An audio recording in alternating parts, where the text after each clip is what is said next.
Olá, seja bem-vindo ao meu canal. Meu nome é Angela Natel e eu quero fazer a leitura da semana para vocês com um livro fantástico chamado Resistência e Submissão.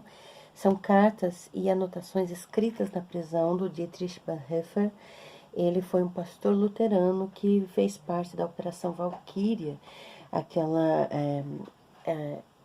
conspiração para tentar matar Hitler. E ele foi preso e morreu pouquíssimo tempo antes de acabar a guerra, morreu na prisão. E esse exemplar é a correspondência dos últimos 2 anos dele de vida na prisão. E dentro da prisão ele tem um trecho em que ele faz um esboço para uma obra que ele estava escrevendo. Quero ler um trecho para vocês. Encontro com Jesus Cristo.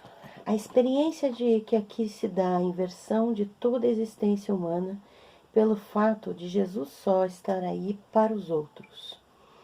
Essa existência em favor dos outros, própria de Jesus, é a experiência da transcendência, da liberdade em relação a si mesmo, da existência em favor dos outros, até a morte, é que provém a onipotência, a onisciência, a onipresença. A fé é participação nesse ser de Jesus, encarnação, cruz, ressurreição. Nossa relação com Deus não é uma relação religiosa com o ser mais elevado, mais poderoso, melhor que se possa imaginar. Isso não é transcendência genuína.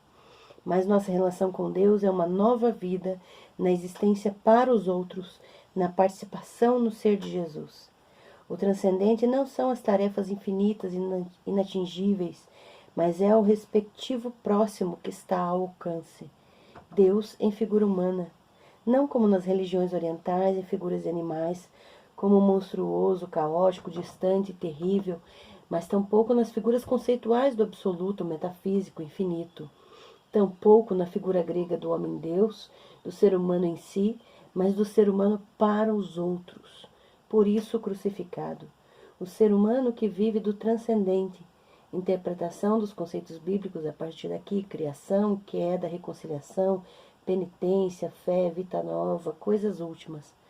Culto, sobre isso escreverei mais tarde em detalhes, especialmente sobre culto e religião. O que cremos de fato? Isso é, de modo que nos apeguemos com nossa vida a isso? O problema do credo apostólico. Outro item, o que devo crer? Pergunta errada. Controvérsias ultrapassadas, em especial de cunho interconfessional. Os antagonismos entre luteranos e reformados, em parte também católicos, não são mais autênticos.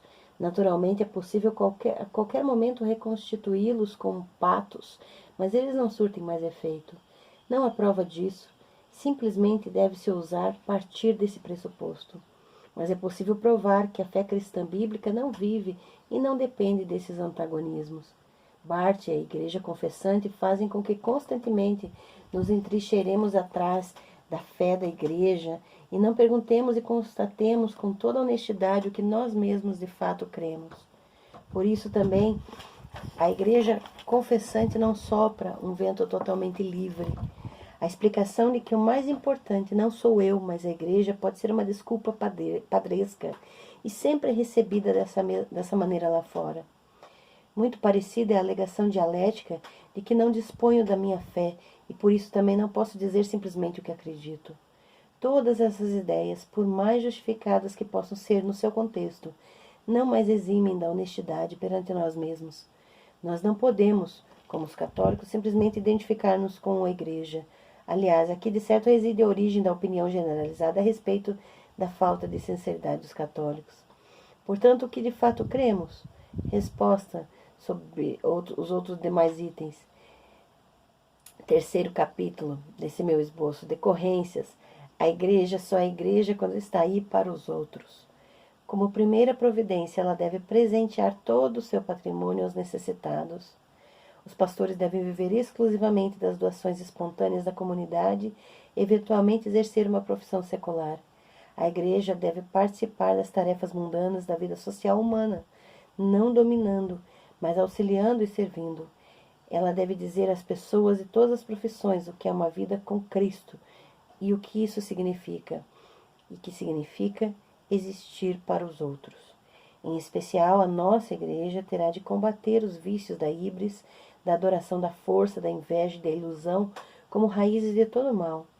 Ela terá de falar de moderação, autenticidade, confiança, fidelidade, constância, paciência, disciplina, humildade, modéstia, comedimento.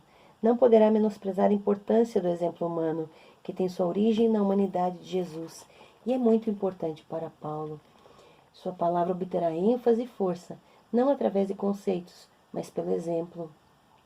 Sobre o exemplo, no Novo Testamento ainda escreverei à parte. Essa ideia desapareceu quase completamente do nosso meio. Além disso, revisão da questão da confissão, credo apostólico, revisão da teologia da controvérsia, revisão da preparação para o ministério e da condução do ministério. Isso tudo está formulado de maneira bastante crua e concisa, mas a minha intenção é tentar dizer, de modo simples e claro, certas coisas que preferimos evitar o tempo todo. Se vai dar certo é outra questão, ainda mais sem a ajuda do diálogo. Espero com isso poder prestar um serviço para o futuro da igreja. Veja que isso é um esboço de um livro que Bonhoeffer estava escrevendo num contexto de prisão pouco antes de morrer, por causa de uma conspiração em que ele participou contra a vida de Adolf Hitler na Segunda Guerra Mundial. Então, a última carta desse livro aqui, dessas correspondências, é de janeiro de 45, pouco antes da guerra oficialmente estar, acabada, e ele morreu na prisão sem ver o fim da guerra. Veja, recomendo esse livro porque tem as correspondências mesmo para familiares, as reflexões, as controvérsias, as ambiguidades da própria reflexão dele como pessoa, como pastor, como membro de uma família. Então, é muito importante que a gente perceba o legado que Bonhoeffer dá nesse contexto em que ele esteve e o que isso significa para nós na sociedade em que vivemos. O que é seguir a confissão que seguimos, o que representa isso diante de autoridades injustas, diante da desumanização do outro. Então, recomendo essa leitura. Se você curtiu, curta aqui o vídeo, compartilhe, se inscreva no canal e vamos espalhar reflexões dentro de seus contextos.